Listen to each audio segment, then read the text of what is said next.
ನಮಸ್ಕಾರ ಪ್ರೊಫೆಸರ್ ಚಂದ್ರಶೇಖರ್ ಅವರೇ. VSNA ಸೋಕ್ಯಾಲ್ ವಚನ ಚಿಂತನೆಯ 3ನೇ ಸಂಚಿಕೆಗೆ ನಿಮಗೆ ಸ್ವಾಗತ. ಇಂದು ಚಂದ್ರಶೇಖರ್ ಅವರು ಬಸವಣ್ಣನವರ 3 ವಚನಗಳನ್ನು ಸವಿಸ್ತಾರವಾಗಿ ತಿಳಿಸಿಕೊಡುತ್ತಾರೆ. ಓವರ್ ಟು ಯು ಪ್ರೊಫೆಸರ್ ಅವರೇ. ಬಸವ ಗುರುವಿಗೆ ಶರಣ. ಸಹೃದಯ ಶರಣ ಬಂಧುಗಳಿಗೆ ಪ್ರೀತಿಯ ನಮನಗಳು. ನಮ್ಮೆಲ್ಲರನ್ನ ಬೆಸೆಯುತ್ತಾ ಇರುವ ವೀರಶೈವ ಸಮಾಜ ದಕ್ಷಿಣ ಕ್ಯಾಲಿಫೋರ್ನಿಯಾ ಕೇಂದ್ರಕ್ಕೆ ಆಭಾರಿಯಾಗಿರುವೆ.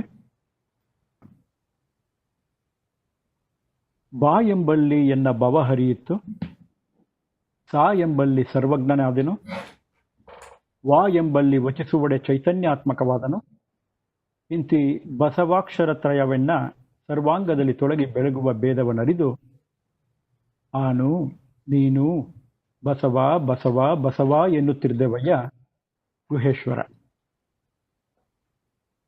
ಕನ್ನಡದ ಸಾರ್ವಕಾಲಿಕ ಎಚ್ಚರದ ಪ್ರತೀಕ ಪ್ರಥಮ ಶೂನ್ಯ ಪೀಠಾಧೀಶ ಅಲ್ಲಮ ಪ್ರಭುಗಳು ಬಸವಣ್ಣನವರ ಬಗ್ಗೆ ಆಡಿದ ಗೌರವದ ಉದ್ಗಾರವಿರುವ ವಚನ ಇದು. ಅಣ್ಣ ಬಸವಣ್ಣನವರ ಅನನ್ಯ ಚರಿತೆಯನ್ನ ಕಟ್ಟಿಕೊಡುತ್ತೆ. ಇಂದು ಸೋದರಿ ಶ್ರೀಮತಿ ಉಮಾ ಬಸವರಾಜ್ ಅವರು ವಚನ ಚಿಂತನೆಗೆ ಅಂತ ಬಸವಣ್ಣನವರ ಹಲವು ವಚನಗಳನ್ನ ಕಳಿಸ್ಕೊಟ್ಟಿದ್ದಾರೆ. ಎಂದಿನಂತೆ ನನ್ನ ಓದಿನ ಪರಿಮಿತಿಯಲ್ಲಿ ಅರ್ಥೈಸುವ ನಮ್ಮ ಪ್ರಯತ್ನಕ್ಕೆ ಮುಂದಾಗ್ತೀನಿ. ನಿಮ್ಮಗಳ ಮುಕ್ತ ಅನಿಸಿಕೆಗೆ ಸ್ವಾಗತ. ಮೊದಲನೇ ವಚನ. ವಿಷಯವೆಂಬ ಅಸುರ ಎನ್ನ ಮುಂದೆ ತಂದು ಪಸರಿಸಿದೆಯಯ್ಯ, ಪಶುವೇನ ಬಲ್ಲದು ಅಸುರೆಂದೆಲಸುವುದು. ಪಶುವೇನ ಬಲ್ಲುದು ಅಸುರೆಂದೆಲಸುವುದು, ವಿಷಯರಹಿತನ ಮಾಡಿ ಭಕ್ತಿ ರಸವ ದನಿಯ ಮೇಯಿಸಿ ಸುಬುದ್ಧಿ ಎಂಬ ಉದಕವ ನೆರೆದು, ನೋಡಿ ಸಲಹಯ್ಯ ಕೂಡಲ ಸಂಗಮ ದೇವ, ನೋಡಿ ಸಲಹಯ್ಯ ಕೂಡಲ ಸಂಗಮ ದೇವ. ಇಂದ್ರಿಯಜನ್ಯವಾದ ಭೋಗಾಭಿಲಾಷೆಯ ಸೆಳೆತಕ್ಕೆ ಒಳಗಾಗಿ ಚೈತನ್ಯವಿರುವಂತಹ ಜೀವಾತ್ಮವು ಕಂಡ ಅಸುರ ಮೇಯಲು ತವಕಿಸುವ ಪಶುವಿನ ಅವಸ್ಥೆಗೆ ಹೋಲಿಸಿ ಬಸವಣ್ಣನವರು ಇಲ್ಲಿ ಹೃದಯಂಗಮವಾಗಿ ಚಿತ್ರಣ ನೀಡ್ತಾರೆ. ಶೈವ ಸಿದ್ಧಾಂತದಲ್ಲಿ ಪಶು, ಪತಿ, ಪಾಶ ಎಂಬ 3 ಮುಖ್ಯ ತತ್ವಗಳಿವೆ. ಪಶು ಎಂದರೆ ಜೀವ, ಪತಿ ಎಂದರೆ ಪಶುಗಳ ಸಲಹುವ ಒಡೆಯ, ಶಿವನ ಒಂದು ಗುಣವಾಚಕ. ಪಾಶ ಎಂದರೆ ಅವಿದ್ಯೆ, ಕರ್ಮ, ಮಾಯಾ ಎಂಬ ಮಲತ್ರಯಗಳು. ತಾನೇ ಪಶುಪತಿಯಾಗಬಲ್ಲ ಪಶುವು ಅಂದರೆ ಜೀವಾತ್ಮವು ತಾನೇ ಶಿವನಾಗುವ ಯಾತ್ರೆಯಲ್ಲಿ ಶಿವನ ಕಾರುಣ್ಯಕ್ಕಾಗಿ ಮೊರೆ ಇಡುವುದನ್ನ ಇಲ್ಲಿ ಕಾಣ್ಬೋದು. ಇಲ್ಲಿ ಭಾವನಾಮಯತೆ ಇದೆ, ಆಪ್ತ ಭಾವನೆಗಳ ಪರವಶತೆಯನ್ನ ಕಾಣಬಹುದು. ಇದೊಂದು ಸುಂದರ ಭಾವಗೀತೆ ಎಂದು ಹೇಳ್ಬೋದು. ಭಕ್ತನನ್ನು ಪಶುವೆಂದೆನಿಸಿ ಸಮಸ್ತ ಜೀವರಾಶಿ ಪೊರೆಯುವಂತಹ ಶಿವನನ್ನ ಪಶುಪತಿಯನ್ನಾಗಿಸಿ ನೋಡುವಂತಹ ಈ ಭಾವ ಅಣ್ಣನವರ ಹಲವು ವಚನಗಳಲ್ಲಿ ಬಂದಿದೆ. ನಮಗೆಲ್ಲ ನೆನಪಿರುವಂತೆ ಪಶುವಾನು ಪಶುಪತಿ ನೀನು ಸಾಲನ್ನ ನೆನಪು ಮಾಡ್ಕೋಬಹುದು. ನಮ್ಮ ಪರಂಪರೆಯಲ್ಲಿ ಮುಕ್ತಿ ಸಾಧನೆಗೆ ಕರ್ಮ ಮಾರ್ಗ, ಭಕ್ತಿ ಮಾರ್ಗ, ಜ್ಞಾನ ಮಾರ್ಗ ಎಂಬ 3 ಪ್ರಕಾರಗಳುಂಟು. ದೇವರಲ್ಲಿ ಅನನ್ಯ ಭಕ್ತಿ ಇಟ್ಟು ತನ್ಮೂಲಕ ಮುಕ್ತಿ ಸಾಧಿಸಬಹುದೆಂಬ ನಂಬಿಕೆ ಇರುವ ಸಂಪ್ರದಾಯ ಭಕ್ತಿ ಪಂಥ. ಸಿಂಧೂ ನಾಗರಿಕತೆಯ ಕಾಲದಿಂದಲೂ ನಾವು ಕಾಣಬಹುದು. ಅಲ್ಲಿ ದೊರೆತಿರುವಂತಹ ಪಶುಪತಿ ಮುದ್ರೆ ನಾವು ಗಮನಿಸಬಹುದು. ವಚನದ ಮೊದಲನೇ ಸಾಲು, ವಿಷಯವೆಂಬ ಅಸುರ ಎನ್ನ ಮುಂದೆ ತಂದು ಪಸರಿಸಿದೆ ಅಯ್ಯ. ವಿಷಯ ರೂಪ, ರಸ, ಗಂಧ, ಶಬ್ದ, ಸ್ಪರ್ಶ, ಪಂಚೇಂದ್ರಿಯಗಳ ಭೋಗಾಸಕ್ತಿ. ಹಸುರು ಎಳೆಯದಾದ ಹುಲ್ಲು ಎನ್ನ ಮುಂದೆ ತಂದು ಪಸರಿಸಿದೆಯಯ್ಯ, ನನ್ನ ಮುಂದೆ ಹರಡಿರುವೆ. ಪಶುವೇನ ಬಲ್ಲದು ಹಸುರೆಂದೆಲಸುವುದು. ಪಶು, ಹಸು, ಈ ಜೀವಾತ್ಮ, ಅದಕ್ಕೇನು ಗೊತ್ತಿದೆ? ಅದು ತಿಳಿಯದೆ ಹಸುರೆಂದೆಲಸುವುದು, ಹಸುರೆಂದು ಆಶಿಸುವುದು. ತನ್ನೆದುರು ಇರುವ ಹಸುರನ್ನ ಮೇಯಲು ತವಕಿಸುವ ಪಶುವಿನಂತೆ ಜೀವಾತ್ಮನು ತನ್ನೆದುರಿಗಿರುವ ಆಕರ್ಷಣೀಯ ಲೌಕಿಕ ಸುಖವನ್ನೇ ಹಿತವೆಂದು ಅನುಭವಿಸಲು ಮುಂದಾಗುವುದು. ಅದರ ಪರಿಣಾಮ ಅದಕ್ಕೆ ತಿಳಿದಿಲ್ಲ. ಅದು ತಿಳಿದಾಗ ವಿಷಯರಹಿತನ ಮಾಡಿ ಭಕ್ತಿ ರಸವ ದನಿಯ ಮೇಯಿಸಿ ಸುಬುದ್ಧಿ ಎಂಬ ಉದಕವನೆರೆದು ವಿಷಯರಹಿತನ ಮಾಡಿ ಈ ಭೋಗಾಭಿಲಾಷೆಯ ಇದರಿಂದ ಮುಕ್ತನನ್ನಾಗಿಸು, ಭಕ್ತಿರಸವ ತೃಪ್ತಿಯಾಗಿಷ್ಟುವಂತೆ ಸೇವನೆ ಮಾಡಲಿಕ್ಕೆ ಅವಕಾಶ ಮಾಡಿಕೊಡು. ಸುಬುದ್ಧಿ ಎಂಬ ಉದಕವನ್ನೆರೆದು, ಜೊತೆಗೆ ವಿವೇಕವೆಂಬ ನೀರನ್ನ ಅಣಿಸೋದಲ್ಲ, ಮೇಯಿಸ್ಬಿಡು. ಮತ್ತೆ ಮತ್ತೆ ಹಂಬಲಿಸುವ ಈ ವಿಷಯ ಸುಖ ಎಂದಿಗೂ ಸಂತೃಪ್ತಿ ನೀಡದೆಂದು ಜೀವಾತ್ಮನ ಅವನ ಅಂತರಂಗದ ಅರಿವು ಜಾಗೃತಿ ಮೂಡಿಸಿದೆ. ಎಚ್ಚೆತ್ತ ಜೀವಾತ್ಮ ಈ ಭ್ರಮಿತ ಲೋಕದ ಸೆಳೆತದಿಂದ ಪಾರು ಮಾಡಲು ದೇವರಲ್ಲಿ ಮೊರೆ ಇಡುತ್ತೆ. ವಿಷಯ ಸುಖರಹಿತನನ್ನಾಗಿಸಲು, ಭಕ್ತಿರಸವ ತೃಪ್ತಿಯಾಗುವಂತೆ ಮೇಯಿಸಲು ಕೇಳಿಕೊಳ್ಳುತ್ತದೆ. ದೇವರಲ್ಲಿ ಇಟ್ಟ ಪರಮ ಅನುರಾಗವೇ ಭಕ್ತಿ. ಈ ಭಕ್ತಿಯೊಡನೆ ವಿವೇಕವೆಂಬ ನೀರನ್ನು ಎರೆಯಲು, ಅಂದರೆ ಮತ್ತೆ ವಿಷಯ ಸುಖದೆಡೆ ಸುಳಿಯದಂತೆ ಸಂತೃಪ್ತನಾಗುವಷ್ಟು ನೀರನ್ನು ಧಾರೆಯಾಗಿ ಎರೆಯಲು ಕೇಳ್ಕೊಳ್ಳುತ್ತೆ. ಇಲ್ಲಿ ಎರೆ ಅಂತನ್ನೋ ಪದ ನಮಗೆಲ್ಲ ಗೊತ್ತಿದೆ. ಅಭ್ಯಂಜನ, ಎಣ್ಣೆಮಜ್ಜನ ಅಂತ ಹೇಳ್ತೀವಲ್ಲ. ಒಂದು ರೀತಿಯಲ್ಲಿ ಲೌಕಿಕ ವ್ಯವಹಾರದ ನಂಟು ಬಿಟ್ಟು ಹೋಗುವಂತೆ ಈ ಸುಬುದ್ಧಿ ಎಂಬ ನೀರನ್ನು ಎರಿಬೇಕು ಅಂತ ಅಪೇಕ್ಷಿಸುತ್ತೆ. ಅಂದರೆ ಲಿಂಗಾಂಗ ಸಾಮರಸ್ಯ ಪಡೆಯಲು ಇಚ್ಛಿಸ್ತಾ ಇದೆ. ಈ ವಚನದ ಕೊನೆ ಸಾಲು ಎಷ್ಟು ಅದ್ಭುತ ಅಂತಂದ್ರೆ, ನೋಡಿ ಸಲಹಯ್ಯ ಕೂಡಲ ಸಂಗಮ ದೇವ, ನೋಡಿ ಸಲಹಯ್ಯ ನಿನ್ನವನು ನಾನೆಂದು ಭಾವಿಸಿ ಕಾಪಾಡು ತಂದೆ. ಅಣ್ಣ ಬಸವಣ್ಣನವರು ಶಿವಾನುಭವ ಪಡೆಯುವ ಹಾದಿಯಲ್ಲಿ ಈ ನೋಡಿ ಸಲಹಯ್ಯ ನಿನ್ನವನೆಂದು ನನ್ನನ್ನು ಮಮಕಾರದಿಂದ ಕಂಡು ಉದ್ಧರಿಸು ತಂದೆ ಎಂದು ತನ್ನ ಸಂಗೈನಲ್ಲಿ ತಮ್ಮನ್ನ ತಾವು ಅರ್ಪಿಸ್ಕೊಳ್ತಾರೆ, ಮೊರೆ ಇಡ್ತಾರೆ. ನಾವು ಅಣ್ಣನವರ ಕೆಲವು ವಚನದಲ್ಲಿ ಕೆಲವು ಸಾಲುಗಳನ್ನ ನೆನಪು ಮಾಡಿಕೊಂಡ್ರೆ ಇಲ್ಲಿ ಬಂದಂತಹ ಭಕ್ತಿ ಭಾವ ನಮಗೆ ಮತ್ತಷ್ಟು ಸ್ಪಷ್ಟ ಅನಿಸುತ್ತೆ. ಮನ ನಿಮ್ಮದೆಂದ ಬಳಿಕ ನನಗೆ ಬೇರೆ ಮನವಿಲ್ಲ. ಮತ್ತೊಂದು ಸಾಲು, ನಿಮ್ಮ ಚರಣ ಕಮಲದೊಳಗಾಣು ತುಂಬಿ. ಹೀಗೆ ನನ್ನನ್ನು ನಿನ್ನವನೆಂದು ಭಾವಿಸಿ ಪ್ರೀತಿಯಿಂದ ನನ್ನನ್ನು ಸಲಹು ಎಂದು ಕೇಳುವಲ್ಲಿ ಆಪ್ತತೆಯನ್ನ ಈ ವಚನದಲ್ಲಿ ನಾವು ಕಾಣಬಹುದಾಗಿದೆ.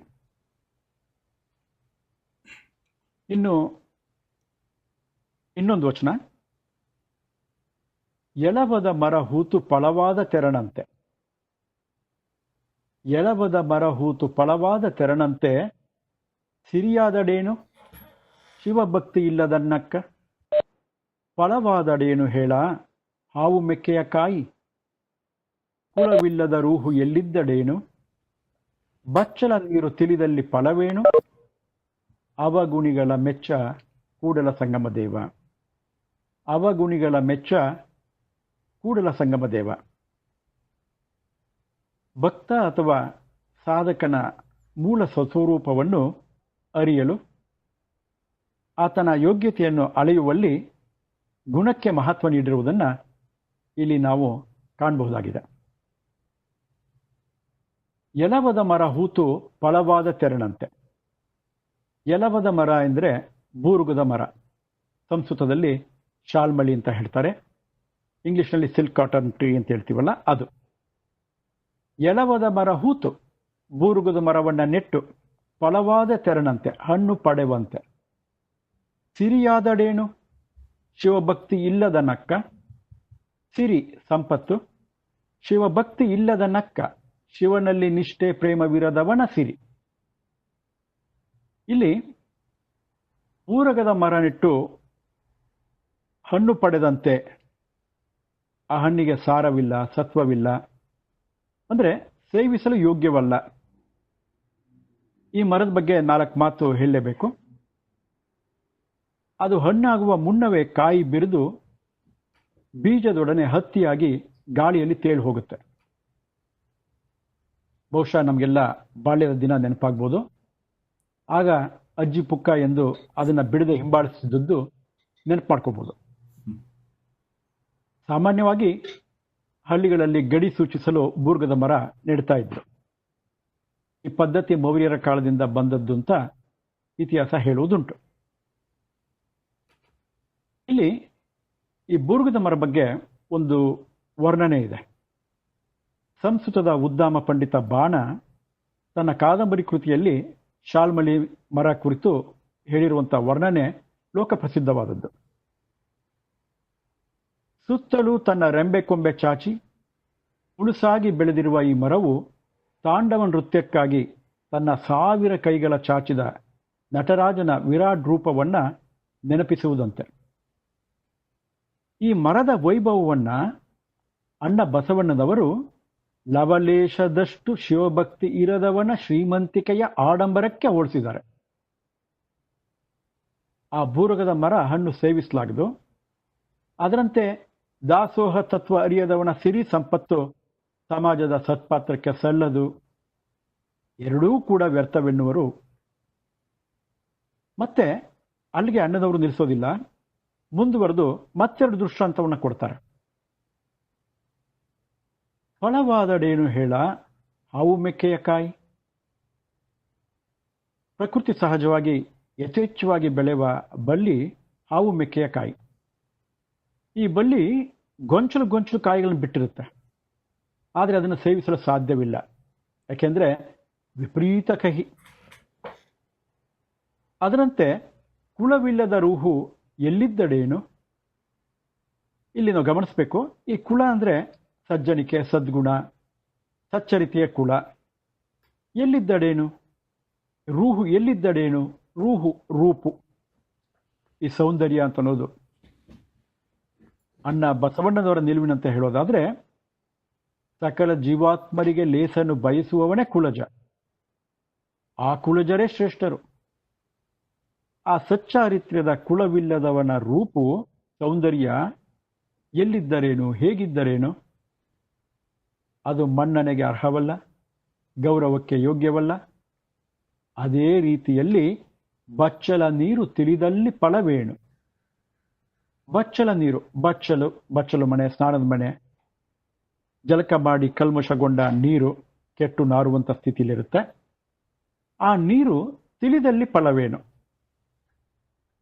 ಬಚ್ಚಲಿಂದ ಹರಿದು ಬಂದು ರಾಡಿಕೊಂಡು ಕೆಟ್ಟು ನಿಂತಿರುವ ನೀರು ಮೇಲ್ಪದರಿನಲ್ಲಿ ತಿಳಿಗೊಂಡಿದ್ರೂ ಕುಡಿಯಲು ಯೋಗ್ಯವೇ, ಉಪಯೋಗಿಸಲು ಖಂಡಿತ ಸಾಧ್ಯವಿಲ್ಲ.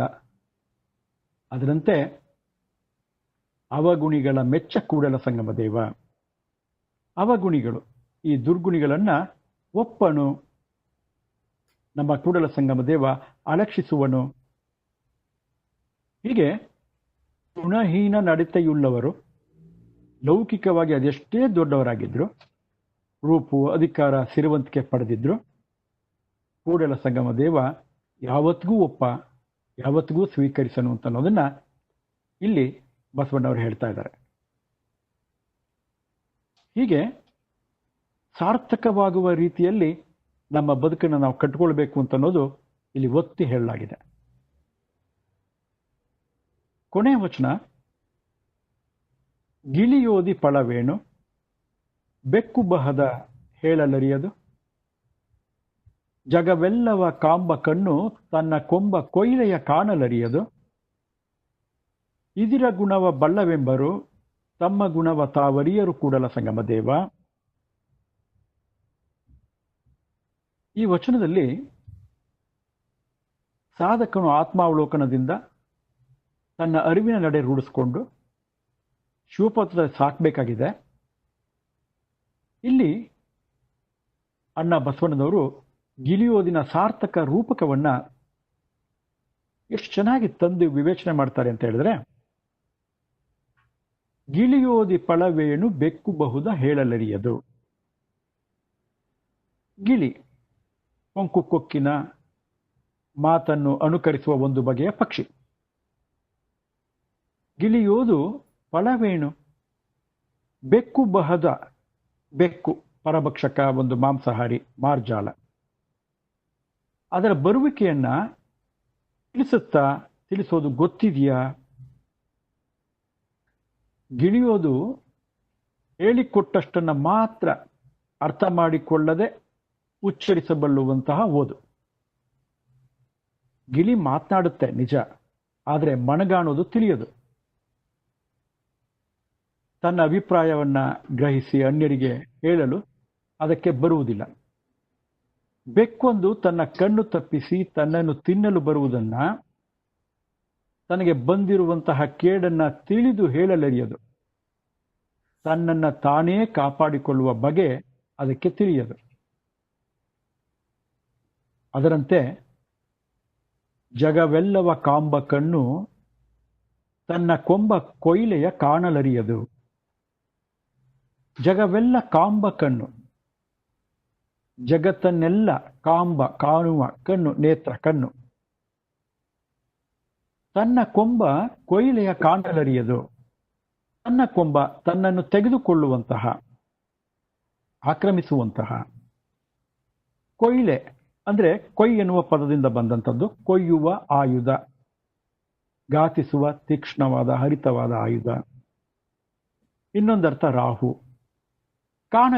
ಕಾಣಲರಿಯದು, ನೋಡಲು ತಿಳಿಯದು. ಲೋಕವನ್ನೆಲ್ಲ ಅವಲೋಕಿಸುವ ಕಣ್ಣು ತನ್ನನ್ನು ಘಾತಿಸುವ ಆಯುಧವನ್ನ ಗುರುತಿಸಿಕೊಳ್ಳಲಾರದು. ಹಾಗೆಯೇ ವಿಶೇಷಾರ್ಥದಲ್ಲಿ ಪುರಾಣಕ್ಕೆ ಸಂಬಂಧಿಸಿದ ಒಂದು ಕಥೆಯನ್ನು ಹೇಳೋದಾದ್ರೆ, ಲೋಕವನ್ನೆಲ್ಲ ಕಾಣುವ ಕಣ್ಣು ಸೂರ್ಯ.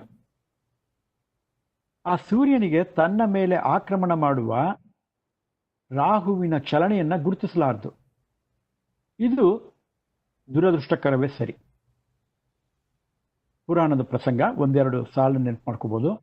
ಸಮುದ್ರ ಮಂಥನ, ಅಮೃತಕ್ಕೆ ಸುರಾಸುರರು ಕ್ಷೀರ ಸಮುದ್ರವನ್ನು ಕಡೆಯುವಂಥದ್ದು, ಮಂದರಾಚಲವನ್ನು ಕಡಗೋಳು ಮಾಡಿಕೊಂಡು ವಾಸುಕಿಯ ಆ ಸರ್ಪವನ್ನು ಹಗ್ಗ ಮಾಡಿಕೊಂಡು, ಹೀಗೆ ಸಮುದ್ರ ಮಂಥನ ನಡೆದಿರಬೇಕಾದ್ರೆ ಅದರಿಂದ ಬಂದ ಅಮೃತವನ್ನ ಸೇವಿಸಲಿಕ್ಕೆ ಮುಂದಾದಾಗ ಮೋಹಿನಿ ಅವತಾರ ತಾಳಿದ ವಿಷ್ಣುವಿನ ಸಲಹೆಯಂತೆ ಅಸುರರು ಸುರರು ಎರಡು ಸಾಲಿನಲ್ಲಿ ಕುಳಿತು ಸೇವಿಸ್ತಾ ಇರಬೇಕಾದ್ರೆ ರಾಹು ಅಥವಾ ಸ್ವರಬಾಣು ಎಂಬುವ ಅಸುರ ಮೋಸದಿಂದ ದೇವತೆಗಳ ಸಾಲಿನಲ್ಲಿ ಕುಳಿತು ಅಮೃತ ಸೇವಿಸ್ತಾ ಇರ್ತಾನೆ. ಅದನ್ನು ಕಂಡ ಕ್ಷಣ ಸೂರ್ಯಚಂದ್ರರು ಅಮೃತ ಹಂಚುವ ಮೋಹಿನಿಗೆ ವಿಷಯವನ್ನ ತಿಳಿಸ್ತಾರೆ. ಆಗ ವಿಷ್ಣು ತನ್ನ ಚಕ್ರದಿಂದ ರಾಹುವಿನ ತಲೆಯನ್ನು ಕತ್ತರಿಸೋದು. ಆದಾಗ್ಯೂ ರಾಹುವಿನ ತಲೆಯ ಭಾಗದಲ್ಲಿ ಅಮೃತವಿದ್ದುದರಿಂದ ಅಮರ್ತ್ಯವಾಗಿ ಸಾವಿನಿಂದ ಪಾರಾಗೋದು. ಒಂದು ಹಾವನ್ನ ಕತ್ತರಿಸಿ ಹಾವಿನ ತಲೆಯನ್ನ ಒಂದು ಭಾಗಕ್ಕೂ ಹಾವಿನ ಬಾಲವನ್ನ ಇನ್ನೊಂದು ಭಾಗಕ್ಕೂ ಸೇರಿಸಿ ರಾಹುಕೇತು ಅಂತ ಆಗುವಂಥದ್ದು. ಕ್ರಮವಾಗಿ ಸೂರ್ಯಚಂದ್ರನ ರಾಹುಕೇತು ನುಂಗುವ ಪ್ರಕ್ರಿಯೆ ಗ್ರಹಣವಾಗಿದೆ ಅಂತನ್ನುವಂಥ ಒಂದು ಪುರಾಣದ ಪ್ರಸಂಗವನ್ನ ಇಲ್ಲಿ ನೆನಪು ಮಾಡ್ಕೊಳ್ಬೋದು. ಅದ್ರ ಮುಖ್ಯವಾಗಿ ಹೇಳಬೇಕಾದ್ದೇನಪ್ಪ ಅಂದ್ರೆ, ಇಡೀ ಜಗತ್ತನ್ನು ಗಮನಿಸುವಂತ ಸೂರ್ಯ ತನ್ನನ್ನು ನುಂಗಿ ಬರುವ ರಾಹುವನ್ನ ಕಾಣಲಾಗ್ಲಿಲ್ವಾ? ಇದಿರ ಗುಣವ ಬಲ್ಲವೆಂಬರು ತಮ್ಮ ಗುಣವ ತಾವರಿಯರು ಕೂಡಲ ಸಂಗಮ ದೇವ. ಇದಿರ ಗುಣವ ಬಲ್ಲವೆಂಬರು, ಅನ್ಯರ ಎದುರಿಗಿರುವವರ ಸ್ವಭಾವ ಅದನ್ನು ತಿಳಿಯುವ ಪಾಂಡಿತ ನಮ್ಮಲ್ಲಿದೆ ಅಂತ ಭಾವಿಸುವವರು ತಮ್ಮ ಗುಣವ ತಾವರಿಯರು ಕೂಡಲ ಸಂಗಮ ದೇವ. ತಮ್ಮ ಗುಣವ ಸ್ವಾಭಾವಿಕವಾದ ನಡತೆ, ತಾವರಿಯರು ತಾವೇ ತಿಳಿಯರು. ಪರರ ಗುಣ ಸ್ವಭಾವ ಬಲ್ಲೆವೆನ್ನುವ ಈ ಮಂದಿ ತಮ್ಮ ತಪ್ಪು ಒಪ್ಪು, ಶಕ್ತಿ ದೌರ್ಬಲ್ಯ, ಒಟ್ಟಿನಲ್ಲಿ ತಮ್ಮ ನಿಜ ವ್ಯಕ್ತಿತ್ವವನ್ನು ತಾವೇ ತಿಳಿಯರು.